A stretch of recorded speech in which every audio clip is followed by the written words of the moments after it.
ಸಚಿವರು ಮಿಸ್ ಮಾಡದೆ ನೋಡಲೇಬೇಕಾಗಿರುವಂತಹ ಸ್ಟೋರಿ ಇದು. ನಿಯಮವನ್ನ ಗಾಳಿಗೆ ತೂರಿ ಹೇಗೆ ಒಬ್ಬ ವ್ಯಕ್ತಿ ಅಧಿಕಾರಕ್ಕೆ ಬರ್ತಾರೆ ಅನ್ನೋದಕ್ಕೆ ಬೆಸ್ಟ್ ಎಕ್ಸಾಂಪಲ್ ಒಂದು ಸ್ಟೋರಿಯನ್ನ ಗ್ಯಾರಂಟಿ ನ್ಯೂಸ್ ನಿಮ್ಮ ಮುಂದೆ ಇಡ್ತಾ ಇದೆ. ಹಾಗಾದ್ರೆ ಯಾವ ರೀತಿ ನಿಯಮಗಳನ್ನ ಗಾಳಿಗೆ ತೂರಿ ಅಧಿಕಾರದ ಚುಕ್ಕಾನಿ ಹಿಡಿದಿದ್ದಾರೆ ಅಧಿಕಾರಿ ಅನ್ನೋದ್ರ ಇಂಟ್ರೆಸ್ಟಿಂಗ್ ಮಾಹಿತಿಯನ್ನ ನಿಮ್ಮ ಮುಂದೆ ಇಡ್ತೀವಿ. ಹಾಗಾಗಿ ಈ ಎಲ್ಲಾ ವಿಚಾರಗಳು ಸಚಿವರಿಗೆ ಗೊತ್ತಾಗ್ಲೇಬೇಕು, ಮಿಸ್ ಮಾಡದೆ. ಅದೇ ಕಾರಣಕ್ಕೆ ಈ ಸ್ಟೋರಿ ನೋಡ್ಲೇಬೇಕು. ಕಂದಾಯ ಸಚಿವ ಕೃಷ್ಣ ಬೈರೇಗೌಡ ಅವರು ಕಂದಾಯ ಇಲಾಖೆಯ ಅಧೀನ ಇಲಾಖೆಯಲ್ಲಿ ಮಹಾ ಎಡವಟ್ಟು ನಡೆದು ಹೋಗಿದೆ. ಕಂದಾಯ ಇಲಾಖೆಯ ಅಧೀನ ಇಲಾಖೆಯಲ್ಲಿ ಆಗಿರುವ ಮಹಾ ಎಡವಟ್ಟು, ಮುದ್ರಾಂಕ ಇಲಾಖೆಯಲ್ಲಿ ಸರ್ಕಾರದ ನಿಯಮಗಳನ್ನ ಬ್ರೇಕ್ ಮಾಡಲಾಗಿದೆ, ಗಾಳಿಗೆ ತೂರಲಾಗಿದೆ.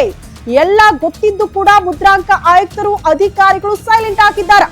ಇಡೀ ಇಲಾಖೆಯನ್ನ ಅಲ್ಲಾಡಿಸ್ತಿದ್ದಾರ. ಹಾಗಾದ್ರೆ ಆ ಒಬ್ಬ ಅಧಿಕಾರಿ, ರೂಲ್ಸ್ ಬ್ರೇಕ್ ಮಾಡಿ ಠಿಕಾಣಿ ಹೂಡಿರುವ ಆ ಅಧಿಕಾರಿ ಯಾರು? ಗ್ಯಾರಂಟಿ ನ್ಯೂಸ್ ಬಯಲು ಮಾಡ್ತಾ ಇದೆ ಆ ಅಧಿಕಾರಿಯ ಕರ್ಮಕಾಂಡ.